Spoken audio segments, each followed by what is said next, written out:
Reporter SIT follow breaking വാർത്തയിലേക്കാണ് നമ്മൾ പോകുന്നത്. തിരുവനന്തപുരത്തെ ഭൂമി വിൽപ്പനയുടെ പേരിൽ ലക്ഷങ്ങൾ തട്ടിയെടുത്ത ജയശ്രീയെ കുറിച്ചുള്ള വാർത്ത നമ്മൾ ഇന്നലെ റിപ്പോർട്ട് ചെയ്തിരുന്നതാണ്. അതിലിപ്പോൾ കൂടുതൽ വെളിപ്പെടുത്തലുകൾ വരികയാണ്. 7 വർഷം മുൻപ് 3 ലക്ഷം രൂപ നഷ്ടപ്പെട്ട ചിറയൻകീഴ് സ്വദേശിനിയാണ് പരാതിയുമായി രംഗത്തെത്തിയിരിക്കുന്നത്. സ്വകാര്യ വ്യക്തിയുടെ ഭൂമി സ്വന്തമെന്ന വ്യാജേന അളന്നു കാണിച്ച് അഡ്വാൻസ് വാങ്ങിയായിരുന്നു തട്ടിപ്പ്.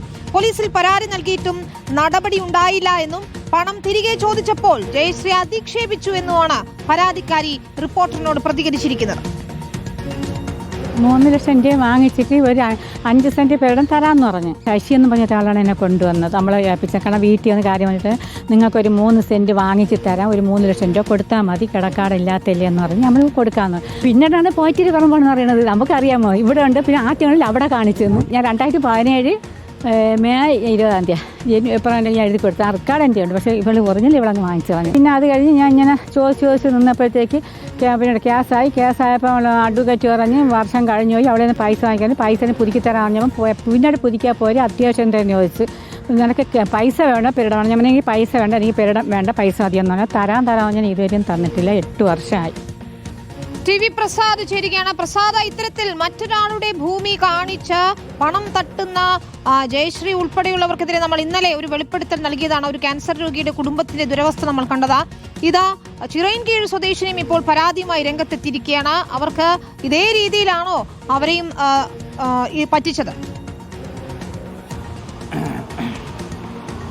വിനീത, ഇതുപോലെ തന്നെയാണ്. ഇന്നലെ നമ്മൾ നെടുമങ്ങാട്ട് പനവൂരുള്ള അൻഷാദിൻ്റെ സങ്കടകഥയാണ് നമ്മൾ പ്രേക്ഷകരുടെ മുന്നിലേക്ക് എത്തിച്ചത്. അൻഷാദിൻ്റെ കയ്യിൽ നിന്ന് 1.5 ലക്ഷം രൂപയാണ് ജയശ്രീ എന്ന ഈ തട്ടിപ്പുകാരി വാങ്ങിയത്.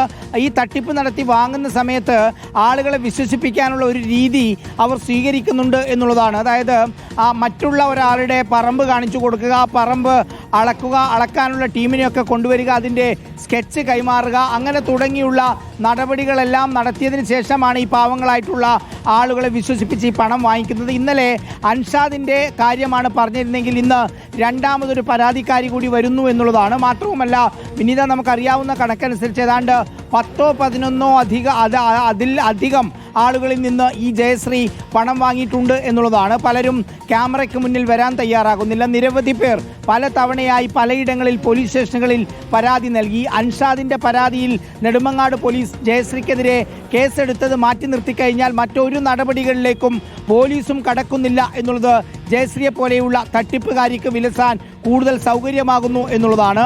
മറ്റൊരാളുടെ പറമ്പിൽ അതിക്രമിച്ച് കയറുക, അത് അളക്കുക, അത് കാണിച്ചു കൊടുക്കുക, അങ്ങനെ വിശ്വസിച്ച് പണം വാങ്ങിക്കുക, എന്നിട്ട് എഗ്രിമെൻ്റ് തയ്യാറാക്കുക എന്നുള്ളതാണ്. പിന്നീട് ആ എഗ്രിമെൻറ്റിൻ്റെ കോപ്പി തട്ടിയെടുക്കുന്ന ഒരു രീതിയും ജയശ്രീയെ സംബന്ധിച്ചിടത്തോളം ഉണ്ട്. ഇപ്പോൾ ഈ സംസാരിച്ച ചിറയൻകീഴ് സ്ത്രീയും ഇത് പറയുന്നുണ്ട്. അതുപോലെ തന്നെ കഴിഞ്ഞ ദിവസം നെടുമങ്ങാട്ടെ അൻഷാദും ഇതേ കാര്യം പറഞ്ഞിരുന്നു. ഇവർ പണം തട്ടിയെടുത്ത മറ്റു ചിലരും ഇക്കാര്യങ്ങൾ പറയുന്നുണ്ട് എന്നുള്ളതാണ്. വിനീത, പരാതികൾ ഉണ്ടായിട്ടും അതിലൊരു കേസ് രജിസ്റ്റർ ചെയ്തിട്ടും പോലീസ് ഇനിയും ചെറുവിരൽ അനക്കുന്നില്ല എന്നതാണ് നമ്മളെ അത്ഭുതപ്പെടുത്തുന്നത്. ഒരു അന്വേഷണമെങ്കിലും നടത്തേണ്ടതല്ലേ? ഈ ജയശ്രീ എന്ന് പറയുന്നയാൾ ഇത്രയധികം പേരെ പറ്റിച്ചുകൊണ്ട് അവിടെ നിർബാധം വിലസുകയായിരിക്കുമല്ലോ, അല്ലെങ്കിൽ അടുത്ത തട്ടിപ്പുകാരെ തേടി നടക്കുകയായിരിക്കുമല്ലോ. ഉറപ്പായും വിനീത, അത് തന്നെയാണ്. ഇവരുടെ കയ്യിലേക്ക് പണം പോയി കഴിഞ്ഞാൽ പിന്നെ ഒരാളും തിരിച്ചു ചോദിക്കില്ല എന്നുള്ളതാണ്. അങ്ങനെ തിരിച്ചു ചോദിച്ചു കഴിഞ്ഞാൽ കേട്ടാലറയ്ക്കുന്ന ഭാഷയിലാണ് ഇവർ സംസാരിക്കുന്നത് എന്നാണ് തട്ടിപ്പിനിരയായ എല്ലാവരും പറയുന്നത്. ഏതെങ്കിലും രീതിയിൽ സംസാരിച്ച് ഈ രീതിയിൽ പണം വാങ്ങിയതിന് ശേഷം അവരോട് വളരെ മോശമായി പെരുമാറുന്ന ഒരു സമീപനമാണ് ജയശ്രീക്കുള്ളത്. പോലീസാണെങ്കിൽ നടപടിയെടുക്കുന്നില്ല, റവന്യൂ ഉദ്യോഗസ്ഥർ നടപടിയെടുക്കുന്നില്ല. വരുന്ന ദിവസങ്ങളിൽ നമുക്ക് വിനീത ഇവർ നടത്തിയ മറ്റ് ചില ഇടപെടലുകളുണ്ട്, അതിന് കിട്ടിയ സഹായങ്ങളുണ്ട്, അതിൻ്റെ രേഖകളുണ്ട്. അതുകൂടി നമുക്ക് പ്രേക്ഷകരുടെ മുന്നിലേക്ക് എത്തിക്കണം. ഉറപ്പായും ഇനി ഇത്തരത്തിലുള്ള ആളുകൾ പാവങ്ങളെ പറ്റിച്ച് ഭൂമി കാണിച്ചു കൊടുത്തും അല്ലാതെയും തട്ടിപ്പ് നടത്തുന്ന ഒരു സ്ഥിതി ഉണ്ടായിക്കൂടാ വിനീത. അതാണ് ഏറ്റവും പ്രധാനപ്പെട്ട കാര്യവും. TV പ്രസാദാണ് വിശദാംശങ്ങൾ നൽകിയത്. ഏതായാലും കൂടുതൽ പരാതികളുണ്ട്, കൂടുതൽ പേർ ഈ കാര്യങ്ങൾ തുറന്നു പറയാൻ തയ്യാറാവുകയാണെങ്കിൽ അതും നമ്മൾ അധികാരികളുടെ മുന്നിലേക്ക് എത്തിക്കും. ഏതായാലും ഇതിന് നടപടി ഉണ്ടായേ മതിയാകൂ എന്നതാണ്. ഒരു കേസെടുത്തതിൽ തീരില്ല, കൃത്യമായ അന്വേഷണം നടത്തി കുറ്റക്കാരെ കണ്ടെത്തുകയും ശിക്ഷിക്കുകയും വേണം. അതുവരെ റിപ്പോർട്ടിന്റെ അന്വേഷണം തുടരുക തന്നെ ചെയ്യും.